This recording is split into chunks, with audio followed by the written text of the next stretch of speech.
Maswerteng gabi po mga ka-STL natin sa Bulacan. Narito na po ang mga numerong nanalo sa STL Bulacan ngayong gabi nito, April 21, 2026, 8 p.m. Third draw result. Ayan, nakikita nyo po ngayon sa screen ng yung cellphone ang mga numerong nanalo sa STL Bulacan. In exact order po yan. Kung natayaan nyo po yan kanina, congrats po sa inyo, panalo po kayo. Napapanood nyo po ang resulta ng STL Bulacan sa channel nito.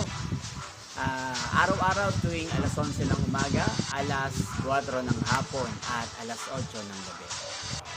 Yan, sa mga nais pong magpa-shoutout sa channel nito, huwag po kayong mag-comment. At sa shoutout ko po kayo bukas sa first draw ng STL Bulacan. Magkita-kita pong muli tayo bukas ng alas 11 ng umaga. Thank you for watching.